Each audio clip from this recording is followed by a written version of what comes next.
बिस्मिल्लाहिर्रहमानिर्रहीम। Dear students, अस्सलामु अलैकुम। Lecture number 11। आज के लेक्चर का topic maximum likelihood estimator and properties. हम लोगों ने प्रीवियस लेक्चर्स में कॉन्फिडेंस इंटरवल और टेस्टिंग ऑफ हाइपोथेसिस के अबाउट जो है वो काफ़ी ज़्यादा जो है वो डिस्कशन की है। आज जो है वो हम लोगों ने नेक्स्ट आर्टिकल जो है वो स्टार्ट करना है। मैक्सिमम लाइक्लीहुड फंक्शंस एस्टिमेटर्स जो हैं वो क्या होते हैं और उसकी प्रॉपर्टीज़ क्या हैं, हम कौन से एस्टिमेटर को जो है वो बेस्ट एस्टिमेटर जो है वो कह सकते हैं। तो लेक्चर स्टार्ट करते हैं। सबसे पहले definition maximum likelihood. The principle and the underlying logic is to consider every possible value that the parameter might have and for each value compute the probability that given sample would have the occurrence if that were the true value of the parameter. That value of parameter for which the probability of given sample is greatest is chosen as an estimate. Estimate obtained by this method are called maximum likelihood estimates। MLE से इसको जो है वो denote किया जाता है। The method of maximum likelihood is applicable to both discrete and continuous random variable। Maximum likelihood basically एक principal है जिसमें हम लोगों ने अपने एस्टिमेटर को जो है वो टेस्ट करना होता है। ठीक है, यानी कि हम लोगों ने जो पॉपुलेशन से जो है वो सैंपल ड्रा किया होता है, पॉपुलेशन में से जो सैंपल हम लोगों ने ड्रा किया होता है उस सैंपल को जो है वो हम एस्टिमेट करते हैं। एस्टिमेट करने के बाद जो है उसको पैरामीटर जो है उसका एक्सप्लेन करते हैं। इस सारे के सारे फंक्शन को, मेथड को जो है वो हम मैक्सिमम लाइक्लीहुड मेथड जो है वो बोलते हैं। बेसिकली इसमें जो है वो हम लोग प्रोबेबिलिटी का यूज़ करते हैं। पहले हम लोगों ने जो है वो एस्टिमेशन की थी वो कॉन्फिडेंस इंटरवल के थ्रू टेस्टिंग ऑफ हाइपोथेसिस की थी। पॉइंट एस्टिमेशन जो है उसको डिस्कस किया था। लेकिन मैक्सिमम लाइक्लीहुड में हम लोग जो है वो प्रोबेबिलिटी जो है वो सैंपल की जो है वो निकालते हैं। उसके बाद जो है उसको हम अपने वेरिएबल के साथ जो है वो मल्टीप्लाई करवाते हैं। तो इस जो है वो सारे प्रोसीजर को हम मैक्सिमम लाइक्लीहुड जो है फंक्शन कहते हैं। ये दोनों डिस्क्रीट टाइप के वेरिएबल और कंटिन्यूस टाइप के वेरिएबल दोनों पर जो है वो एप्लीकेबल है। दोनों पर जो है हम इसको अप्लाई कर सकते हैं। ठीक है जी, वो कह रहा है कि that value of parameter for which the probability of given sample is greatest chosen as estimate. ठीक है जी, हम लोगों ने जो सैंपल ड्रा किया होता है उसकी हम लोगों ने प्रोबेबिलिटी जो है वो निकालनी होती है। प्रोबेबिलिटी निकालने के बाद जो है फिर हम उसको जो है वो पैरामीटर की वैल्यू जो है उसको एक्सप्लेन करते हैं। ये डेफिनेशन थी मैक्सिमम लाइक्लीहुड एस्टिमेटर की। अब इसकी प्रॉपर्टीज़ को जो है वो डिस्कस कर लेते हैं। Properties of maximum likelihood estimator. First property है unbiased estimator, consistency, efficiency, sufficiency. ये चार प्रॉपर्टीज हैं जो हम मैक्सिमम लाइक्लीहुड एस्टिमेटर को जो है वो गुड एस्टिमेटर कह सकते हैं। दी ML एस्टिमेटर आर, यानी कि ML मैक्सिमम लाइक्लीहुड एस्टिमेटर्स जो हैं वो कंसिस्टेंट भी होंगे, एफिशिएंट भी होंगे, सफिशिएंट भी होंगे, बट नॉट नेसेसरी अनबाइज्ड। लेकिन ये ज़रूरी नहीं है कि वो अनबाइज्ड हों।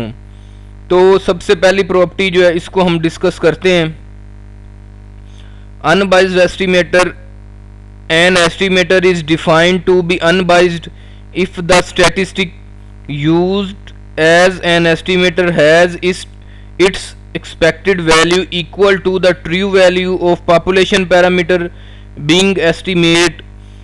In other words, let theta hat be an estimator of a parameter theta, then theta hat will be called an unbiased estimator if expected value of theta hat and is equal to theta. If expected value of theta hat not equal to theta, the statistic is said to be biased estimator. ठीक है जी, यानी कि आपके पास जो theta है, theta hat है, ये आपके पास एक सैंपल के डाटा से कोई भी आप उसको जो है अरिथमेटिक मीन कह लें, स्टैंडर्ड डेविएशन कह लें, सैंपल प्रपोर्शन कह लें, ये उसको जो है वो डिनोट कर रहा है थीटा हैट, और ये एस्टिमेटर है थीटा का। ठीक है जी, एस्टिमेटर ऑफ पैरामीटर, यानी कि इसका जो पैरामीटर है थीटा हैट का वो है थीटा।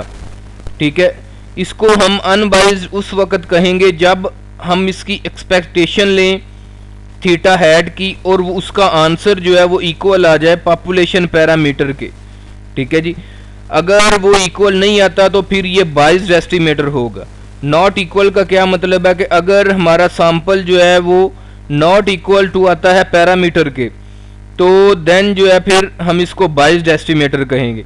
यानी कि सैंपल जो आपने ड्रा किया है पॉपुलेशन में से, उसका आप जो है वो मीन लेते हैं, एक्सपेक्टेशन लेते हैं, और उसका जो आंसर है वो उसके पैरामीटर के इक्वल आ जाए, तो वो आपका जो है वो अनबाइज्ड एस्टिमेटर होगा। ठीक है जी, इसके बाद कंसिस्टेंसी है सेकंड प्रॉपर्टी, इसकी डेफिनेशन जो है वो देख लेते हैं, और इसका क्राइटेरिया क्या है कि हम कौन से एस्टिमेटर को जो है वो कंसिस्टेंट एस्टिमेटर जो है वो कह सकते हैं। An estimator is said to be consistent if the statistic to be used as estimator become closer and closer to the population parameter being estimated as sample size n increases। ठीक है जी, वो कह रहा है कि आपका जो सैंपल का एस्टिमेटर है, स्टैटिस्टिक एस्टिमेटर है जो हमारे पास, वो क्लोजर और क्लोजर जो है वो पॉपुलेशन पैरामीटर के होना शुरू हो जाएगा अगर हम सैंपल साइज n को इंक्रीज करते हैं। ठीक है जी, अगर हम अपना सैंपल साइज जो है उसको बढ़ा देते हैं, यानी कि 30 के बजाय हम उसको 100 200 के अबाउट जो है वो ले जाते हैं, तो आपका जो है वो एस्टिमेटर जो है उतना ही ज़्यादा कंसिस्टेंट जो है वो होता जाएगा पॉपुलेशन पैरामीटर के। ठीक है जी, state a little differently, an estimator theta hat is called a consistent estimator of theta if the probability that theta had become closer and closer to theta approaches unity with the increasing sample size। ठीक है जी, वही ये बात जो है probability की form में जो है वो हमें बता रहा है कि अगर हम सैंपल साइज को जो है वो इंक्रीज कर देते हैं, तो जो पॉपुलेशन पैरामीटर थीटा है उसकी प्रोबेबिलिटी जो है वो थीटा हैड के बहुत ज़्यादा क्लोजर जो है वो आना शुरू हो जाएगी और अप्रोचेस कर जाएगी यूनिटी के, यानी कि 1 को अप्रोच कर जाएगी। Theta hat is a consistent estimator of the parameter theta if for any arbitrarily small positive quantity e. ठीक है जी, तो एन जो है वो इन्फिनिटी को अगर अप्रोच कर जाए तो theta hat minus theta absolute less than E equal to 1। तो अगर ये क्वांटिटी आपकी फुलफिल हो रही है तो आप उस पैरामीटर को जो है वो कंसिस्टेंट एस्टिमेटर जो है वो कह सकते हैं। यानी कि सिंपल ये हम जो है इस फॉर्म में कह सकते हैं सिंपल वर्ड्स में कि अगर हम अपना सैंपल करेंगे, हमारा जो है वो एस्टिमेटर जो है वो उतना ज़्यादा जो है वो कंसिस्टेंट रहेगा पॉपुलेशन पैरामीटर के। जितना हम कम सैंपल जो है वो ड्रा करेंगे, कम सैंपल साइज हमारा रहेगा, उतना जो है वो हमारे जो है पैरामीटर जो है उसमें और सैंपल एस्टिमेटर में हमारा उतना ज़्यादा फासला होगा, यानी कि वो उतना जो है उसके कंसिस्टेंट नहीं रहेगा। ठीक है जी, उसके बाद थर्ड प्रॉपर्टी जो है वो है एफिशिएंसी। एफिशिएंसी जो है एन अनबाइज्ड एस्टिमेटर इज। अच्छा जी, सबसे पहले तो ये समझ लें कि एफिशिएंसी जो है वो तब जो है वो हम प्रूव कर सकते हैं जब हमारा एस्टिमेटर जो है वो अनबाइज्ड होना ज़रूरी है। अगर वो अनबाइज्ड नहीं है तो वो एफिशिएंट भी नहीं होगा। An unbiased estimator is defined to be efficient if the variance of its sampling distribution is smaller than that of the sampling distribution of any other unbiased estimator of the sample parameter। ठीक है जी। In other word suppose there are two unbiased estimator T1 and T2 of same parameter theta. ठीक है जी, मतलब कि अगर आपके पास दो सैंपल साइज हैं, ठीक है, दो आप लोगों ने जो है वो सैंपल ड्रा किए हैं, तो वो दोनों के दोनों जो है सेम पैरामीटर को जो है वो शो कर रहे हैं, यानी कि सेम पैरामीटर थीटा को शो कर रहे हैं। तो इस सूरत में जो है वो आप उसको एफिशिएंसी जो है एफिशिएंट एस्टिमेटर जो है वो बोल सकते हैं। T1 will be set to be more efficient estimator than T2। ठीक है जी, अगर आपके पास आपने चेक करना है कि आपका जो है वो सैंपल जो है वो कौन सा ज़्यादा जो है वो एफिशिएंट है, ठीक है, तो आप सिंपल उसका जो है वो वेरिएंस दोनों का फाइंड कर लें। Variance of T1, variance of T2, और इन दोनों को कंपैरिजन कर लें। अगर फर्स्ट सैंपल का वेरिएंस जो है वो दूसरे सैंपल के वेरिएंस से छोटा आता है, तो उसको आप जो है वो एफिशिएंसी जो है वो बोल सकते हैं। The relative efficiency of T1 compared to T2 is given by ratio efficiency is equal to variance of T2 divided by variance of T1 which is greater than 1। ठीक है जी, अगर ये ग्रेटर देन 1 आता है तो आपका जो है एस्टिमेटर जो है वो मोर एफिशिएंट है, और अगर ये लेस देन आता है तो आपका जो है वो स्मॉलर एफिशिएंट जो है वो एस्टिमेटर होगा। इफ दस provide a criteria for comparing different unbiased estimator of a parameter. ठीक है जी, तो मतलब कि अगर आपके पास एक सिंगल जो है वो सैंपल साइज है, उसको आप जो है वो एफिशिएंट नहीं कह सकते।